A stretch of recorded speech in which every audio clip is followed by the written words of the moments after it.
और इसमें जो है ना, हम जानते हैं कि इसमें बीजेपी की सरकार शामिल है, क्योंकि बीजेपी नहीं चाहती। अगर वो सीधा करती तो आरोप आता, तो उसने माननीय सुप्रीम कोर्ट के जरिए ये चाल चली है गरीबों में बंटवारा। हम ये नहीं चाहते। जैसा संविधान में पहला आरक्षण था, सुप्रीम कोर्ट का ही फैसला था। पिछली बार भी जब SC/ST का फैसला आया था, वो भी सुप्रीम कोर्ट का फैसला था। उसके बावजूद जब हमने भारत बंद का आंदोलन किया और पूरा देश बंद किया गया, तो वर्गीकरण का जो डिसीजन ये किया गया है, ये अंग्रेजों की नीति है। फूट डालो राज को। आर्थिक आधार सिर्फ घूसखोरी को बढ़ाने के लिए तैयार किया सरकार से कि हमारा जो संविधान है उसके साथ छेड़छाड़ ना तो करना चाहिए। जो वर्गीकरण है वो आर्थिक रूप से हमारा जो वर्गीकरण, लेकिन आज ऐसा हो रहा है, बड़े बड़े नेता, क्या अभिनेता, क्या अधिकारी अफसर सब संविधान की शपथ लेते हैं, परंतु संविधान पर कोई नहीं चल रही हो या कोई नेता हो। बस नेता भी वोट बटोरी और अपना इधर उधर हुए, जनता पिट रही। वर्गीकरण का फैसला है, हम इसका विरोध करते हैं। और जो हमारी सीटें SC कोटे की जो सीटें है वो पूरी किया जाए। और अगर नहीं करते, अभी हम प्यार से ज्ञापन दे रहे हैं। नमस्कार, मैं परवेश मलिक, ग्रामीण वॉइस में आप सभी का स्वागत करता हूं। साथियों, इस वक्त आज़ाद समाज पार्टी के जो कार्यकर्ता है वे ये जो SC/ST आरक्षण में संशोधन है उसके खिलाफ विरोध प्रदर्शन में है। यहाँ पर जिला कलेक्ट्रेट पर धरने प्रदर्शन पर बात करेंगे कि आखिर क्या उनकी मांगे हैं और ये आरक्षण में जो वर्गीकरण है उसका किस तरह से विरोध किया जा रहा है। जी धन्यवाद परवेश भाई। देखो, सबसे पहली बात तो यह है कि जो सुप्रीम कोर्ट का जो फैसला है SC/ST वर्गीकरण का, ये बहुत निंदनीय फैसला है। और इसमें जो है ना, हम जानते हैं कि इसमें बीजेपी की सरकार शामिल है, क्योंकि बीजेपी नहीं चाहती।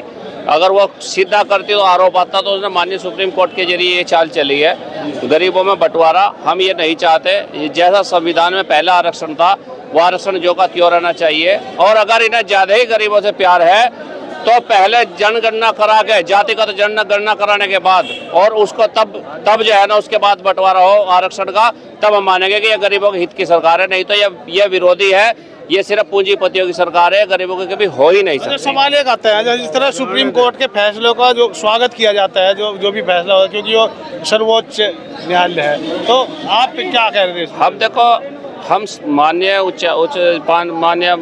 सुप्रीम कोर्ट का सम्मान करते हैं, लेकिन कुछ फैसले ऐसा नहीं कि सारे सुप्रीम कोर्ट के पहले 2 अप्रैल 2018 को सुप्रीम कोर्ट ने अपना फैसला वापस लिया, तो इसका मतलब तो सारे फैसले ठीक नहीं करते। तो वापसी क्यों लिया? पहले 2 अप्रैल 2018 में जो हुआ था यहाँ से आंदोलन, जो आंदोलन शुरू हुआ है, आज भारत बंद का आह्वान किया गया है, लेकिन बाहर बाजार में तो कोई असर देखने को नहीं। लेकिन जो दलित समाज के लोग हैं वो जरूर सड़कों पर है। आज बड़ा प्रदर्शन, बड़ा आंदोलन, काफी भीड़ देखने को मिल रही। देखो, अगर इनके साथ नाइंसाफी की गई तो इसमें हमारे साथ OBC समाज, मुस्लिम समाज, सारा बहुजन समाज इकट्ठा होगा, क्योंकि इनके ये दबे कुचले लोग हैं। बहुत समय से इनके साथ ज्यादतियाँ की गई है।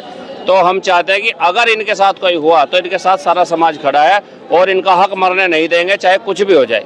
अच्छा, आपको जानकारी है जो क्रीमी लेयर जो ये संशोधन किया है, तो इसका क्या है? ये देखिए, ये इस देश के अंदर इस सरकार की तानाशाही चल रही है। और संशोधन पहले 2 अप्रैल का भी हुआ था, और अब आकर हमारे आरक्षण के बारे में भी संशोधन किया गया है। तो साथियों, हमारा तो मीडिया के माध्यम से कहना यही है कि अगर सरकार इस देश के अंदर चल रही है तो सिर्फ दलितों का शोषण करने के लिए चल रही है। पहले फैसला सरकार का था, उस समय सरकार फैसला लेना चाहती, उसमें विरोध हो गया, वो वापस होगा। लेकिन इस बार सुप्रीम कोर्ट का है। सुप्रीम कोर्ट का ही फैसला था। पिछली बार भी जब SC/ST का फैसला आया था, वो भी सुप्रीम कोर्ट का फैसला था।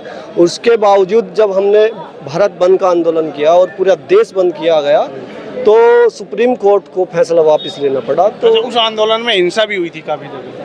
हिंसा तो जो गलत लोग जुड़ जाते हैं संगठन में हमारे, और बाहर से कोई व्यक्ति आ जाता है, अदर कोई लोग जुड़ जाते हैं, तो हिंसा वे लोग करते हैं। हमारे बहुजन समाज के लोग कोई हिंसा। इस बार शांतिपूर्वक आंदोलन, इस बार शांतिपूर्ण आंदोलन है। और आने वाली 11 सितंबर को चंद्रशेखर आजाद जी ने दिल्ली के अंदर आंदोलन की तैयारी की है। केंद्र सरकार को चेताया जाए, सीधा चेतावनी दीजिए। आपका नाम? मेरा नाम नरेंद्र पाल है जी। मैं आज़ाद समाज पार्टी हूँ, कार्यालय प्रभारी हूँ। जिस तरह आरक्षण में संशोधन की बात है, आरक्षण में संशोधन क्या, जो आप भाई से पूछ रहे थे, ये आप समझिए इस देश की व्यवस्था को। यहाँ पर सुप्रीम कोर्ट ऐसे आदेश करता है कि जो सरकार के विचारों से उनके लोगों के हित के होते हैं सिर्फ उसको लागू कर दे। सुप्रीम कोर्ट ने तो आदेश ये भी किया था कि हर सरकारी कर्मचारी का बच्चा, हर विधायक सांसद का बच्चा सरकारी स्कूल में जाएगा, वो तो लागू नहीं किया सरकार ने। क्यों? क्योंकि पूरे आदेश सरकार के इशारे पर होते हैं सुप्रीम कोर्ट के द्वारा। और ये वर्गीकरण का जो डिसीजन ये किया गया है, ये अंग्रेजों की नीति है, फूट डालो राज करो, यही है। और हम लोग उसका पूर्ण रूप से विरोध करते हैं। और अगर सरकार इतना हितैषी है, जब वो 10% रिजर्वेशन एक दे सकती है, तो जातिगत जनगणना करा ले और उसी अनुपात में जिसका जितना प्रतिनिधित्व तो बैठता है हर जगह दे। क्या दिक्कत है सरकार को, बताओ? ये नहीं भी है, जातिगत जनगणना की भी मांग है, जातिगत जनगणना, और उसी अनुपात में हर जगह पर, ये नहीं हर जगह पर प्रतिनिधित्व, वही सही भारत के साथ में वही सही न्याय होगा। अच्छा, जिस तरह पीछे से एक बात चली थी कि भाई आर्थिक आधार पर आरक्षण हो, तो उसको लेकर क्या कहेंगे? आर्थिक आधार यहाँ घूस देकर के तैयार होता है। जो करोड़पति है उसका जो सर्टिफिकेट है SC ST कब बनता है, जो सामान्य है SC ST कब बनता है, OBC कब बनता है? वो आर्थिक आधार सिर्फ घूसखोरी को बढ़ाने के लिए तैयार किया जा रहा है। घूसखोरी को बढ़ाने के लिए तैयार किया जा रहा है। सरकार ने आर्थिक आधार क्रीमी लेयर, आप समझिए, OBC में कितने का लगाया? 6 लाख का। सामान्य में कितने का लगाया? 8 लाख का। आर्थिक आधार कहाँ रहा बताइए? एक समान अंतर बहुत है। कहाँ नीति है ही नहीं। सरकार का सिर्फ एक मकसद है कि SC ST OBC विशेषकर इस देश का कमेरा वर्ग हक अधिकारों से वंचित रहे, उसका मनुवादी सोच के लोग वो शोषण करते रहे। ये सिर्फ सरकार की प्रायोजित सरकार का नीति है। जो क्रीमी लेयर वाला जो वो है, तो इससे ऐसा आप कहाँ तक समझ चुके हैं, कितना ऐसा समझते हैं हम? हाँ, जनता को भी समझाना क्या है। क्रीमी लेयर है ये, वो आप इस तरीके से समझिए कि वो आर्थिक आधार पर है, मगर वो सिर्फ या तो हो सभी के लिए या सिर्फ चुनिंदा के लिए है। अभी EWS का आरक्षण किया गया, उसमें तो नहीं लगा क्रीमी लेयर, या उसमें वर्गीकरण नहीं किया गया है। क्यों? उसमें भी कर सकते थे, क्योंकि जहां उनके हित की रहेगी बात, नहीं करेंगे उनको। सरकार का सिर्फ एक नीति है कि SC ST OBC जो इस समाज में, इस भारत में हजारों वर्षों से शोषित हो और वंचित है, आज भी वो शोषित और वंचित ही रहे। ये सरकार का स्पष्ट नीति है। अच्छा, लगातार सरकार पर आरोप लगते आ रहे कि संविधान से छेड़खानी हो रही, तो क्या क्या लगा अभी तक, क्या बदलाव है? मैक्सिमम आप देखिए, सुप्रीम कोर्ट के जज जो सरकार के हित के फैसले देते हैं, राज्यसभा जा रहे हैं। ये क्या है? क्योंकि सरकार द्वारा निर्देशित होते हैं और वही आदेश होते हैं मैक्सिमम। आप क्या समझते, क्या कहेंगे इसको? मेरा नाम प्रिंस कुमार है, मैं जिला उपाध्यक्ष युवा मोर्चा से हूँ। जैसे कि वर्गीकरण आप सभी को पता है, हमारे आरक्षण के हित में बात नहीं हो रही। सुप्रीम कोर्ट से हम तो यही अपील करना चाहते हैं सरकार से कि हमारा जो संविधान है उसके साथ छेड़छाड़ ना तो करना चाहिए। जो वर्गीकरण है वो आर्थिक रूप से हमारा जो वर्गीकरण है वो उसी हिसाब से होना चाहिए, जो जातिगत जनगणना के साथ। इस तरह वर्गीकरण की बात है, हाँ। तो क्या आप नहीं चाहते कि जो गरीब दलित है उसके बच्चे को भी जो है ऊपर पहुंचने का, बड़ा अधिकारी बनने का बड़ा अधिकार? इसीलिए तो ST SC का वो है ना, आरक्षण का मतलब ही यही है। जो आपने कहा ना भी गरीब का बच्चा जब भी तो पढ़ेगा ना, जब आरक्षण, ये आरक्षण से तो पढ़ रहा था गरीब का बच्चा। ST SC का मतलब यही है, इनमें स्कॉलरशिप वगैरह। क्रीमी लेयर का जो मतलब है, क्रीमी लेयर का मतलब ये जो जिस तरह IAS IPS जो है, तो उसी का ही लड़का, उसी का ही हाँ। पोता, उसी की पीढ़ी आगे बढ़ती जा रही है। नहीं और तो जो- इसीलिए जो हम लोग हैं, जो हम खेती कर रहे हैं, मजदूरी कर रहे हैं, हम भी मजदूर, हमारा बच्चा भी मजदूर, हमारा पोता भी मजदूर, तो वो भी तो चीज़ है। इसी के लिए तो हमने ये कहा धर्म यहाँ पे, इसीलिए तो हुआ है। इसीलिए हमारे चंद्रशेखर बड़े भाई आज़ाद जी ने जो बोला है 11 तारीख को दिल्ली बंद होगी, ये अब ना सुनवाई हुई तो 11 तारीख के बाद दिल्ली बंद होगी। आप क्या कहेंगे इसके लिए? है जी, क्या करते हैं कुछ नहीं कहते। सबसे पहले जय भीम, धन्य हो बाबा साहब जिन्होंने हम सबको बोलने का अधिकार दिया और अपना संवैधानिक अधिकार बताया। बराबरी का है सबका। हाँ, सबका बराबरी का है, लेकिन आज ऐसा हो रहा है बड़े बड़े नेता, क्या अभिनेता, क्या अधिकारी अफसर सब संविधान की शपथ लेते हैं, परंतु संविधान पर कोई नहीं चल रहा। नहीं तो अगर संविधान पर चले तो जनता को ये इधर उधर भटकने की और धरना प्रदर्शन करने की कोई जरूरत नहीं है। जय भीम, जय भारत, जय संविधान। नहीं, सब संविधान की शपथ लेते हैं, लेकिन हाँ जी, बात लेकिन संविधान पर कोई नहीं चल रहा। प्रधानमंत्री भी नहीं चल रहा संविधान पर। और चाहे कोई डीएम हो या कोई अधिकारी हो या कोई नेता हो, बस नेता भी वोट बटोरी और अपना इधर उधर हुए, जनता पिटरी। तो जी हमारा तो यही सब। तो आप इसलिए आए यहाँ कि भाई हाँ जी, हक मिले। हाँ जी, सबको हक मिलना चाहिए बराबरी का। हिंदू मुस्लिम सिख ईसाई सभी एक है। और बस मेरा तो यही नारा, बाबा साहब ने सबको एकता सिखाई। नाम क्या है आपका? मेरा नाम मोहनलाल शेरवाल काकड़ा, जिला मुजफ्फरनगर, उत्तर प्रदेश। तो क्या कहना चाहेंगे जो ये जो वर्गीकरण किया गया, ये हमें वर्गों में बांट दिया गया जातिवाद बढ़ाने के लिए, आपसी फूट करने के लिए। नहीं तो SC/ST को कराना है। ST/ST में कराना है क्रीम लेयर वाला, तो क्रीम लेयर बाबा भीम ने तो कोई ऐसा नहीं कराना है। हम उस जब संपन्न तो हम हो ही नहीं पाए। हमारा 15% कोटा SC एक्ट का अलग से है, वो 5% तक भी पूरा नहीं कर पाई।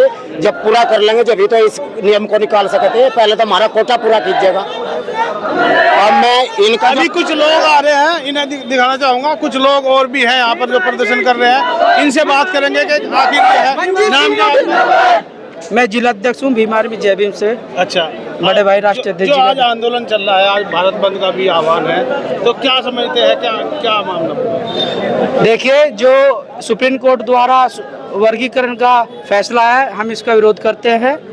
और जो हमारी सीटें SC कोटे की जो सीटें है वो पूरी किया जाए। और अगर नहीं करते, अभी हम प्यार से ज्ञापन दे रहे, शांतिपूर्वक दे रहे, हम संविधान को मानते हैं। नहीं तो सरकार को इसका अंजाम भुगतना पड़ सकता है। जय जय जय जय जय पूरे देश में जो है आंदोलन चल रहा है, और लगातार ये चीज़ है कि भाई लगातार जो SC के ही जो संगठन है, कई सारे संगठन बनते चले गए, पहले 1 2 3 4। तो इसको लेकर क्या ताकत घटेगी, आपकी बढ़ेगी? देखियो, अलग अलग संगठन चल रहे हैं, सबका मन किसी में काम करना है, किसी में कहीं काम करना है। उद्देश्य सबका एक है। उद्देश्य एक ही है सबका। जी, सब यही आरक्षण की मांग करे, जो बिल आया उसका विरोध कर रहे हैं। आप अपना ज्ञापन लेकर आए अलग से? जी, मैंने ज्ञापन दे दिया अपना अलग से। हमारा संगठन भीम आर्मी जय भीम संगठन है, और हमारे बड़े भाई मंजीत सिंह नौटियाल जी राष्ट्रीय अध्यक्ष। भाई तुम संघर्ष करो, वोट डालने की कोशिश जो उन्होंने समाज के अंदर वोट डालने की कोशिश की है, हम उसको इनका मकसद को पूरा नहीं होने देंगे। और मैं राष्ट्रीय एकता मिशन का गायक का लेखक भी हूँ और गायक भी हूँ। अब मैं एक कविता अपनी बताना चाहूंगा राष्ट्रीय एकता मिशन पर, जो आज से 12 साल पहले भारतीय जनता पार्टी जिसके वजह से आज सरकार में बैठी हुई है, जो हमारे जिला मुजफ्फरनगर में कवाल कांड हुआ था, उसकी बदौलत ही आज सरकार में बनी हुई है। उसके ऊपर मैं एक राष्ट्र गीत गाना बताना चाहूंगा। हिंदू मुस्लिम सिख ईसाई सब साथ मिलकर रहा करो, अपने भारत देश में एकता को कायम किया करो। ना हिंदू ना मुसलमान ना सिख और ईसाई है, खुदा ईश्वर गोड वाहेगुरु सब एक ही शक्ति के नाम है। अरे सबसे बढ़कर धर्म मानवता, हम सब भारतवासी एक है, हम फूल अनेक रंग रूप एक गुलिस्ता भारत हमारा एक है। स्वतंत्र भारत की जनता का स्वतंत्रता का ख्याल किया करो, हिंदू मुस्लिम सिख ईसाई बुद्ध जैन सभी साथ मिलकर रहा करो, अपने भारत देश में एकता को कायम किया करो। जाति धर्मवाद भुला भेदभाव को मिटाओ, अरे सर्वधर्म मानवता का सदा मार्ग तुम अपनाओ। लाठी डंडे गेरो हाथ से कलम किताब हाथ में ठाओ, इस देश की जनता को शिक्षा का मार्ग तुम दिखलाओ। शिक्षा की उज्जवल ज्योति से इस देश में प्रकाश करो, हिंदू मुस्लिम सिख ईसाई बुद्ध जैन सभी साथ मिलकर रहा करो, अपने भारत देश में एकता को कायम किया करो। देश के नवयुग को दुनिया में भारत को विख्यात करो, पढ़ो लिखो और बड़ो महान देश हित में जान लुटा करो। घृणा द्वेष भेदभाव भुला, जो ये भारतीय सरकार फैलाना चाह रही है भारतीय जनता पार्टी, हम उसका विरोध करते हैं। घृणा द्वेष भेदभाव भुला, प्रेम सद्भावना की गंगा बहाया करो और वीर अब्दुल कलाम बन, बाबा साहब अम्बेडकर बन, इस देश की शान बढ़ाया करो। हिंदू मुस्लिम सिख ईसाई बुद्ध जैन सभी साथ मिलकर रहा करो, अपने भारत देश में एकता को कायम किया करो। और चार पंक्ति में जो लास्ट की मेन पंक्तियां है वे मैं कहना चाहूंगा, जो नेताओं ने किया था उस टाइम पे इस भारतीय जनता पार्टी ने। भारत देश खान छोड़ने के लिए लूट ईसा कंगाल के, और आज भी ये वही करना चाह रही है, वर्गीकरण करके कोटा के अंदर कोटा फंसा करके। भारत देश खान छोड़ने की लूट ईसा कंगाल किया, आपस के मां फूट डालिया, विदेशियों ने राज किया, लाशों की ढेर पर करा सियासती जनता का टकराव किया और कुर्सी के लिए भाजपाइयों ने इंसानियत का खून किया। कहे मोहनलाल काकड़ा, मत देश को बर्बाद करो। हिंदू मुस्लिम सिख ईसाई बुद्ध जैन सभी साथ मिलकर रहा करो, अपने भारत देश में एकता को कायम किया करो। जय भीम, जय भारत, चंद्रशेखर आजाद जिंदाबाद। मोहनलाल जी काकड़ा ने अभी बहुत अच्छी कविता सुनाई। और देखते रहिए ग्रामीण वॉइस।